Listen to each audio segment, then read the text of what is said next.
সমগ্র বিশ্বের সঙ্গে আজ শিলাপাথরেও মর্যাদার সঙ্গে উদযাপন করা হয় নেতাজি সুভাষচন্দ্র বসুর ১২৮তম জন্মজয়ন্তী। সৌদ অসম বাঙালি যুব ছাত্র ফেডারেশনের শিলাপাথর ভৈরবপুর আঞ্চলিক সমিতির উদ্যোগে সংগঠনের ভৈরবপুর কার্যালয়ে অনুষ্ঠিত করা হয় এই জন্মজয়ন্তী। আজাদ হিন্দ ফৌজের সর্বাধিনায়ক নেতাজির প্রতিমূর্তিতে মাল্য অর্পণ, শহীদ তর্পণ ও পতাকা উত্তোলনের মাধ্যমে সূচনা হয় অনুষ্ঠানের। অঞ্চলের বেশ কয়েকজন বিশিষ্ট ব্যক্তিকে সংবর্ধনাও জানানো হয়। এরপর নেতাজির জীবনী এবং আদর্শের ওপর বক্তব্য রাখেন বিভিন্ন বক্তা। দেশমাতৃকার জন্য নেতাজির অমূল্য অবদানের উচিত মূল্যায়ন না করা এবং প্রাপ্য সম্মান প্রদর্শন না করায় ক্ষোভ প্রকাশ করা হয়। অনুষ্ঠানে স্থানীয় শিল্পীরা লোকনৃত্য পরিবেশন করেন। ধেমাজি থেকে শম্ভু দাসের রিপোর্ট, গণ আওয়াজ। ঠিক আছে, অনুষ্ঠানখন কাৰ উদ্যোগত পাতিছে, কোনে পাতিছে, ক'ত পাতিছে আৰু কেনেকুৱা ধৰণৰ অনুষ্ঠান পাতিছে এইটো লগ আজি চিলা ভৈৰৱপুৰ আঞ্চলিকৰ উদ্যোগত বাঙালী যুৱ ছাত্ৰ ফেডাৰেশ্যনৰ উদ্যোগত আৰু চিলা ভৈৰৱপুৰ আঞ্চলিকৰ ৰাইজৰ সহযোগত আমাৰ চিলা ভৈৰৱপুৰ আঞ্চলিক ঠাই কাৰ্যালয়ত আমি ১২৮তম নেতাজী জয়ন্তী উপলক্ষে আমি উদযাপন কৰিছোঁ। ইতিমধ্যে আমাৰ পতাকা উত্তোলন হৈ গ'ল, আমাৰ বন্তি প্ৰজ্বলন হৈ গ'ল, আমাৰ শ্বহীদ তৰ্পণ হৈ গ'ল। এতিয়া আমাৰ ৰাইজৰ দুই এষাৰ আমি নেতাজী সুভাষ চন্দ্ৰ বসুৰ ওপৰত দুই এষাৰ আমি বক্তব্য দিব দিছিলোঁ, ইতিমধ্যে হৈ আছে। তো আমি চিলা ভৈৰৱপুৰ আঞ্চলিকতে চিলা ভৈৰৱপুৰ আঞ্চলিকৰ সহযোগত উদ্যোগত আৰু ৰাইজৰ সহযোগত আমি অনুষ্ঠানটো পাতিছোঁ। প্ৰথম IAS আৰু তেতিয়া যথেষ্ট অৰিহণা আছে, চবেই জানে, স্বীকাৰো কৰে, কিন্তু চৰকাৰে যথোচিত সন্মান প্ৰদৰ্শন কৰা নাই বুলি অভিযোগ উঠি আহিছে তেখেতক। কি ক'ব এইটো সন্দৰ্ভত? তো আমি প্ৰতি বছৰে গৈ আছোঁ, আজিলৈকে আমি তাৰ কোনো সুফল পোৱা নাই গভৰ্ণমেণ্টৰ পৰা।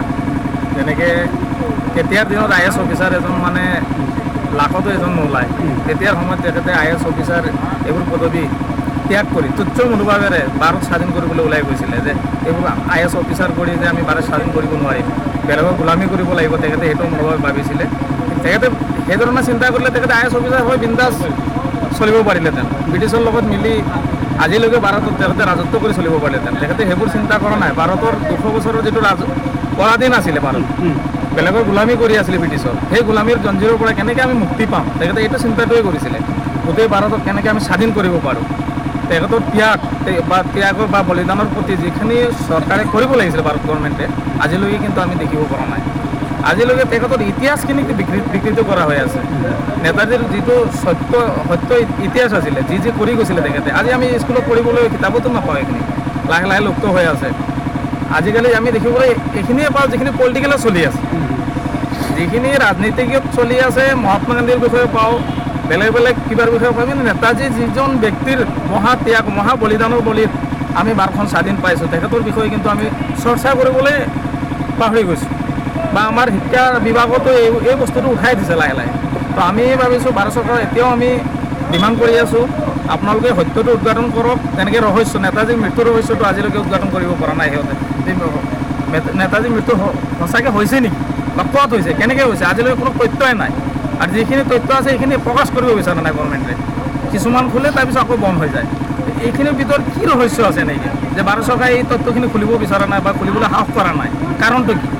আমি সকলোৱে জানে, আজি দেশবাসী ভাৰতৰ ১৩৩ কোটি মানুহে জানে যে নেতাজীৰ অৱদান কি আছে এই পৃথিৱীত বা এই ভাৰতবৰ্ষৰ কোনো ব্যক্তি নাই, নজনা ব্যক্তি নাই যে নেতাজী সুভাষ চন্দ্ৰৰ বিষয়ে। তো তথাপিও আজি ভাৰত চৰকাৰে ইমান অৱহেলা কৰি আছে যে এই বস্তুটো লৈ। তাৰ কাৰণে আমি ভাৰত চৰকাৰক এতিয়াও আহ্বান কৰিছোঁ, আপোনালোকে তেখেতৰ যিটো মৃত্যুৰ ৰহস্য, এইটো প্ৰকৃত তথ্যটো উদঘাটন কৰক। আৰু নেতাজীৰ প্ৰাপ্য অধিকাৰখিনি, তেখেতে যিখিনি সন্মান পাব লাগিছিলে ভাৰতবৰ্ষত, আজিৰ সেই প্ৰাপ্য অধিকাৰখিনি তেখেতক দিয়ক। তেখেতে কিন্তু প্ৰাপ্য অধিকাৰখিনি আজিলৈকে পোৱা নাই।